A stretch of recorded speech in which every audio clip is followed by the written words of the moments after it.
Et notre invité ce matin, c'est Hervé Morin. Bonjour à vous. Bonjour. Président des centristes et de la région Normandie, ancien ministre de la Défense. Un mot d'abord de l'hantavirus.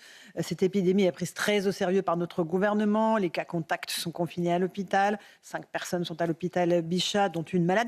Est-ce qu'on a appris des années Covid, Hervé Morin? Est-ce qu'on est mieux préparé? Écoutez, les Argentins nous ont montré qu'il y avait des process à mettre en place, des procédures, l'isolement, etc. J'ai le sentiment que le gouvernement a fait le boulot, que les choses ont été prises très rapidement, qu'il y a suffisamment de transparence. Bon, suffisamment de masques, de stock de masques. J'ai vu l'histoire des masques. Bon, où j'ai entendu un gouvernement dire il n'y a pas de problème, maintenant on a des masques, et puis il y a 15 jours, et puis là nous on est en train de reconstituer les stocks. Bon, on peut se dire, c'est un peu curieux quand même qu'après le Covid, on soit en train de se demander s'il faut reconstituer les masques. Mais bon, allez, considérons que les choses sont faites et que très vite cette histoire-là sera derrière nous. Et que tout est sous contrôle, comme l'a dit Emmanuel Macron depuis l'Afrique. Oui, ça, Emmanuel Macron est en Afrique, Sébastien Lecornu est à Matignon. Je crois plus au gouvernement pour avoir géré ça au quotidien que lorsqu'on est à quelques milliers de kilomètres. On va parler d'Emmanuel Macron en Afrique dans un instant. Un tout petit mot de l'Iran, du conflit au Moyen-Orient.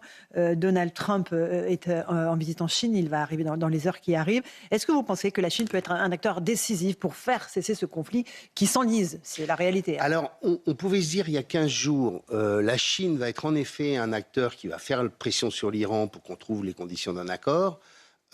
Mais maintenant, la Chine peut jouer aussi le fait de se dire Trump est en difficulté et plus la crise dure, plus il est affaibli. Oui. Et dans le cadre de cette rivalité qui va être une rivalité centenaire, commerciale, géostratégique entre la Chine et les États-Unis, l'affaiblissement de Trump, au bout du compte, ça va nous arranger. Mais est-ce qu'il n'y aurait pas une forme de troc cynique entre, voilà, on règle le problème en Iran et on peut prendre Taïwan? Voilà, ça c'est pas possible. Cynisme absolu. Ah oui. Alors ce qui est sûr, c'est que, bien entendu, quand vous voyez que les États-Unis ont consacré 25 milliards ou 30 milliards à cette guerre, c'est-à-dire à peu près 1 milliard par jour, ça veut dire qu'ils ont utilisé des stocks de missiles absolument considérables, qu'ils ont dû donc récupérer notamment tous les missiles qui sont dans la zone Asie-Pacifique pour participer à cette opération, et que ça affaiblit bien entendu la présence militaire américaine et la puissance américaine, notamment pour protéger Taïwan, ça ne fait pas de doute. Parlons de les répercussions économiques en France, pour les prix des carburants notamment. Le gouvernement pour l'instant privilégie les aides ciblées. Est-ce qu'il faut faire plus, Hervé Morin? Que vous disent encore une fois les Normands? Est-ce que les problèmes de pouvoir d'achat sont gigantesques aujourd'hui pour les Français qui n'arrivent pas à faire leur plein et pas à finir leur fin de mois? Il faut faire plus vite? Oui, mais vous voyez, j'avais cette conversation dernièrement avec des structures, une région qui me disaient, mais l'État est en train de nous réduire les crédits et vous réduisez les crédits parce que l'État vous a réduit les vôtres. Bon, très bien. Et je dis à un de mes interlocuteurs, je dis, mais monsieur, je suis sûr que vous avez manifesté contre la réforme des retraites. Il me dit oui. Et ça n'a pas manqué. J'ai dit, mais il y a un moment, il va falloir pour nous faire des choix. On ne pourra pas demander à la fois de maintenir un système de retraite qui n'existe nulle part au monde aujourd'hui. Personne ne revendique l'idée de revenir à 62 ans ou à 60 ans dans le monde, quoi. Enfin, bref. Et donc, il y a un moment, il va falloir faire des choix. Et quand on n'a plus un rond comme nous, qu'est-ce que vous voulez faire de plus quand vous êtes à la tête d'un pays qui est au bord de la ruine complète? On ne peut pas faire de chèques, c'est fini les chèques. Le système, plus gravement, je ne veux pas être pessimiste et je ne le suis pas par nature, mais notre système est en train de s'effondrer. Il s'effondre. Le financement de la culture est de moins en moins assuré. La crise du logement crée d'ailleurs des conditions sur le pouvoir d'achat de nos compatriotes qui sont considérables. On ne construit plus en France. Notre système public est un système qui est devenu totalement handicapé, inefficace, impuissant. Et vous pouvez le faire sujet après sujet. Notre niveau de maths, notre niveau de mathématiques, les jeunes, les jeunes Africains qui arrivent dans nos écoles d'ingénieurs, les jeunes Marocains ont des niveaux de mathématiques tellement supérieurs aux jeunes Français. Je discutais avec le directeur d'une grande école d'ingénieurs en Normandie qui me disait le niveau de maths des maths sup, maths spé aujourd'hui, c'est le niveau de maths que vous aviez il y a 40 ans. Vous n'êtes pas très optimiste, Hervé Morin. Non, mais je veux dire, pessimiste. Je veux dire, tout ça, nos compatriotes le ressentent. Et donc, il y a un moment, il faudra faire des choix. Les choix qui doivent être des choix avec de l'optimisme, avec de l'enthousiasme, en se disant on est un grand pays capable de se redresser. Et d'ailleurs, on s'est toujours redressé dans la crise. Hein, quand on regarde l'histoire, c'est à chaque fois quand le pays s'effondrait qu'on a trouvé les moyens de se redresser. Mais moi, cette élection présidentielle de 2027, elle ne se jouera pas sur simplement vous aurez du sang et des larmes. Elle se jouera d'abord sur un projet. Un projet dans lequel il y a de l'ambition. Les Français ont envie d'avoir quelqu'un d'ambitieux pour son pays, capable de rassembler et qui en même temps va dire on ne va pas pouvoir raser gratis encore pendant des décennies. La question du pouvoir d'achat et du pétrole, c'est celle-ci. La question, elle est simple. Regardez les chiffres. Il y a 30 ans, on avait le même pouvoir d'achat que les Américains. Vous auriez la différence aujourd'hui, Mais pourquoi l'Europe et les États-Unis... Le travail ne paye plus dans notre pays? Mais bien sûr, vous pourriez vivre, vous, avec 1 600 balles par mois? Eh bien, pas moi, je vous le dis. Et donc, très clairement, la question, c'est celle de donner les moyens au pays de redevenir un pays prospère. Produire des richesses. Travailler plus. L'enseignement supérieur, fondamental, on n'en parle jamais. La recherche, fondamentale. On met un point de PIB de moins que les Américains. Faire en sorte que l'innovation soit au cœur de notre projet industriel et de notre projet économique. Débureaucratiser. Voilà. Je vous donne un exemple de la folie dans laquelle on est. On est étouffé par les normes. La bureaucratie. La région Normandie investit dans l'extension d'un port à Cherbourg, qui est l'endroit où il s'est créé le plus d'emplois industriels en France dans ces dernières années. L'extension du port, 49 hectares, repris sur la mer. Donc une artificialisation complète. Une entreprise part, une autre va arriver. Les services de l'État nous disent attention. On arrête tout? Non. Compensation environnementale. On dit mais c'est quelque chose d'artificiel créé par l'homme. Compensation, il nous faut 20 hectares de compensation environnementale pour réinstaller une entreprise. Vous imaginez le monde dans lequel on vit aujourd'hui? Hervé Morin, on est sur CNews et sur Europe 1. Vous avez évoqué le financement de la culture. Vous dites qu'il n'y a plus d'argent pour la culture. Est-ce que ce n'est pas aussi un problème d'idéologisation de la culture? Michel Onfray, qui est à la une du JDD News, oui, je sais. Stop à l'idéologie de gauche dans la culture. C'est pas une question d'idéologie. Moi, souvenez-vous de ce que disait De Gaulle. De Gaulle disait la culture prime tout, je crois, quelque chose de ce genre. Moi, je suis très attaché à la culture. Prime surtout. Oui, prime surtout. Moi, je suis très attaché à l'accès à la culture. Quand on est dans une région comme la mienne, où il y a besoin d'avoir des structures culturelles dans toute une série de villes moyennes, de permettre à des personnes d'aller au théâtre, de pouvoir aller à l'opéra à Rouen, de pouvoir accéder à des concerts, etc., il faut bien qu'à un moment ou un autre, il y ait des gens qui s'y collent pour financer ces structures. Okay. Et moi, j'ai veillé à ne pas baisser d'1 centime les crédits sur la culture. Mais vous ne me répondez pas sur l'idéologie. Hein. Mais c'est autre chose. Ah ben non, mais non, moi, et puis la liberté de création, ça a toujours existé. Oui. Voilà, bon, il faut aussi l'accepter. La culture est de gauche. Eh ben, elle est de gauche, mais elle est aussi parfois de droite. C'est pas aussi caricatural que ça. Bon. Un mot sur Emmanuel Macron, qui est toujours en Afrique, qui rentre, qui a évoqué la langue française. Belle langue française que nous aimons tant. Elle se trouve aujourd'hui sur les bords du fleuve Congo et non sur les quais de Seine. Vous dites banco, vous dites c'est vrai? J'ai pas vu qu'il... Oui, en même temps, comme me disait Jean-Claude Juncker, je suis le seul à Bruxelles à encore parler français quand tous les ministres aujourd'hui parlent anglais. Voilà. Et le fait que le président enchaîne en disant que la deuxième langue la plus parlée en France sur notre territoire, c'est la langue arabe. Pareil, c'est une réalité incontournable. J'ai pas vu ces déclarations, mais bon... le sujet, quand même, quand on est en Afrique, c'est que la France a été foutue dehors d'Afrique. C'est quand même ça le sujet. C'est un peu différent. Mali, Burkina, Niger. Et donc, il n'y a plus de présence française. C'est le territoire des Russes et des Chinois désormais. C'est-à-dire qu'on a laissé la place aux Russes et aux Chinois. Et que Emmanuel Macron a joué sur l'évacuation des Français d'Afrique un rôle majeur. Hein. C'est-à-dire fait d'humiliation, fait... Repentance. De repentance. Souvenez-vous de ses déclarations dans une université, je ne sais plus où il avait dit au président du pays... il a réglé la clim. Il allait régler la clim. Enfin, tout ça nous a amené... C'est de l'arrogance? Oui, mais c'est l'arrogance qu'on lui connaît. C'est son... L'arrogance française, elle Parce que le est sentiment générale. français, il est présent sur le continent. C'est aussi le narcissisme d'un chef de l'État qui fait qu'aujourd'hui, le divorce avec les Français est complet. Donc il lui reste un an quand même de pouvoir, Oui. Emmanuel Macron. Est-ce qu'il a vraiment le pouvoir? Il n'a plus le pouvoir. Bah écoutez, vous voyez bien comment ça se passe. C'est-à-dire qu'il ne se passe rien. Ouais. On est en train d'attendre On va perdre 2027. un an. Bah, on perd un an, ça ne fait pas de doute. Pire que ça, on recule. On recule sur les retraites. On recule sur un sujet... Je vous donne un exemple très simple.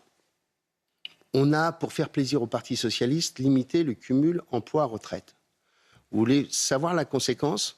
C'est qu'en septembre, quand il va falloir faire marcher les autocars du transport scolaire, nos entreprises nous disent « je ne vais pas avoir de chauffeur ». Parce qu'il y a beaucoup de retraités qui, pour améliorer leur fin de mois, conduisaient des cars le matin et le soir. Eh bien, on empêche les Français de travailler. On empêche les Français qui veulent produire, créer de la richesse, de le faire. C'est tout de même démentiel. Encore un mot, Hervé Morin d'Emmanuel Macron, qui multiplie les nominations aux postes clés. Marc Guillaume à la tête On vous a rien proposé? Non, Dieu merci. Amélie de Montchalin à la Cour des comptes, Richard Ferrand au Conseil constitutionnel, Emmanuel Moulin à la Banque de France. Il s'agit de tout verrouiller pour empêcher que, s'il y a une alternance en 2027... Bah, il y aura alternance. Oui. Personne ne... Si c'est un candidat macroniste. Ouais, enfin, personne... Écoutez, même les candidats macronistes, c'est quand même ça qui est extraordinaire. C'est que le bilan est tellement mauvais qu'il n'y a aucun candidat d'Emmanuel Macron, aucun de ses anciens premiers ministres qui fait référence à Emmanuel Macron. C'est extraordinaire. De son bilan. Non, mais Gabriel Attal fait tout pour, grosso modo, se détacher. Vous vous souvenez des déclarations d'Édouard Philippe il y a quelque temps. Il demandait de démissionner. Bon, voilà. Et sur ce point, il avait raison. Et donc, on est quand même dans un truc assez surréaliste. Et ceux qui ont été à la tête du pays avec Emmanuel Macron pendant 10 ans font tout pour être le moins entaché. Un grand classique, Hervé Morin. Ouais, mais attends. Grand classique de la 5e. Non, c'est pas vrai, c'est pas vrai. On n'a pas vu ça pendant des décennies où, grosso modo, il y avait un chef d'État, il y avait une majorité. Et ces anciens premiers ministres qui se détachent de lui. Bah, oui, mais ils ne se détachaient pas comme ils peuvent se détacher là. Édouard Philippe et Gabriel Attal, vous avez fait votre choix. Non, mais ce que je veux dire, c'est que pour l'instant, les Français n'ont pas fait de choix. Et que c'est trop tôt. Mais il faut, David Lisnard ne cesse de le dire depuis des mois et des mois, il faut une primaire. Parce qu'on ne va pas choisir un candidat à l'élection présidentielle sur des sondages.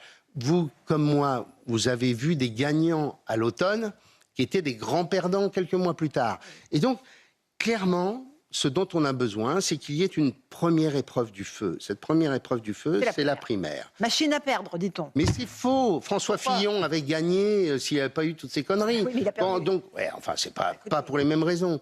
Donc, très clairement, on a besoin d'avoir un système qui ne se limite pas à 3 sondages pour dire « Ah ben tiens, celui qui a gagné le sondage à l'automne sera le candidat à l'élection présidentielle ». Hervé Morin, elle va de où à où, votre primaire? Elle va de Gabriel Attal à Bruno Retailleau?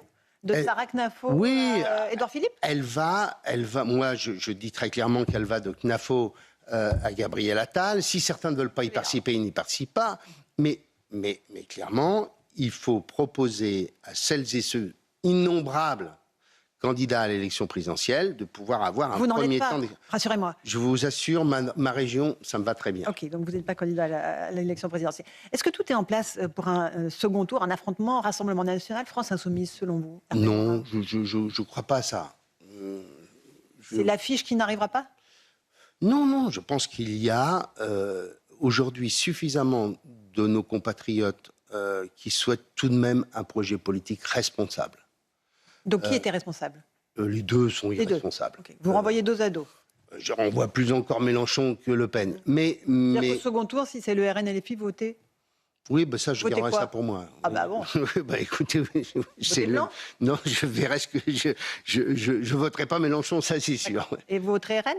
Non, je pense que je voterai blanc. Bon, voilà. Okay, vous ne le gardez pas pour vous, vous l'avez dit ce matin. Je pense. Mais les deux projets sont les mêmes.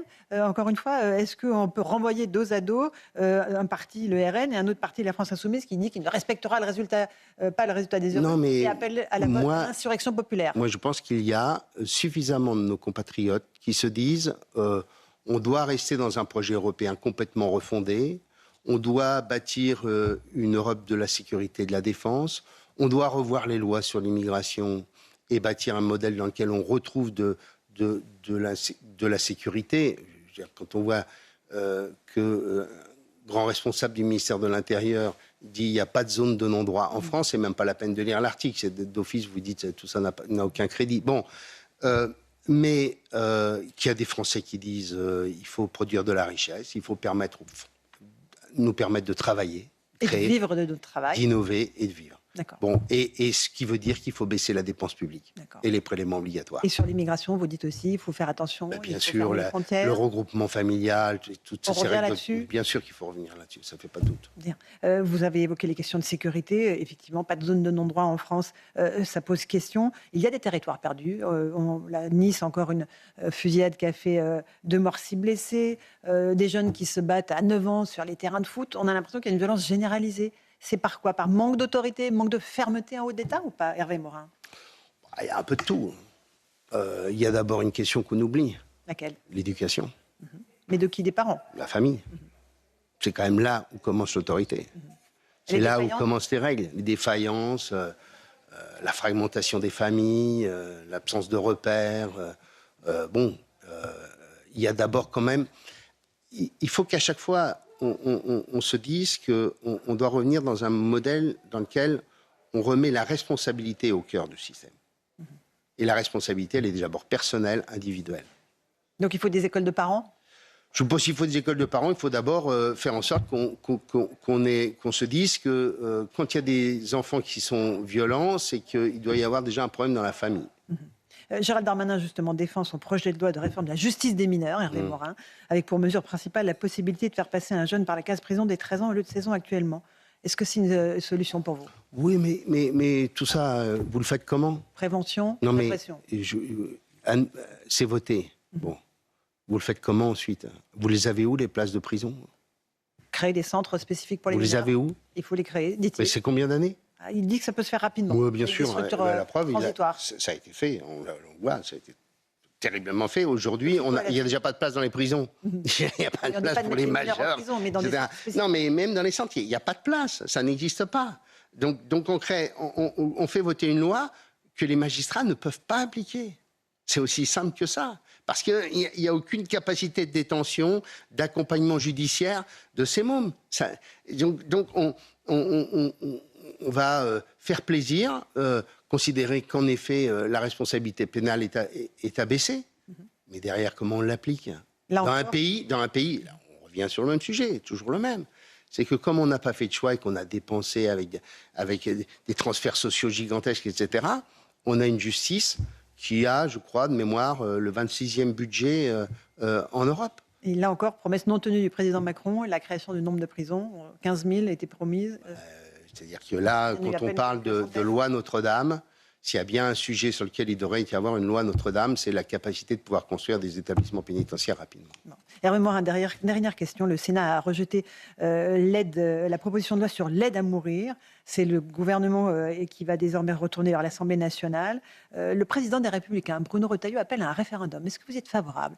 Est-ce qu'il faut donner la parole aux Français sur ce sujet éminemment... C'est un sujet éminemment intime. Moi, j'y étais favorable, pour tout vous dire, au nom de la liberté. Euthanasie. J'y étais. J'ai beaucoup lu, j'ai beaucoup écouté, et maintenant j'ai d'énormes doutes sur le sujet. Parce que...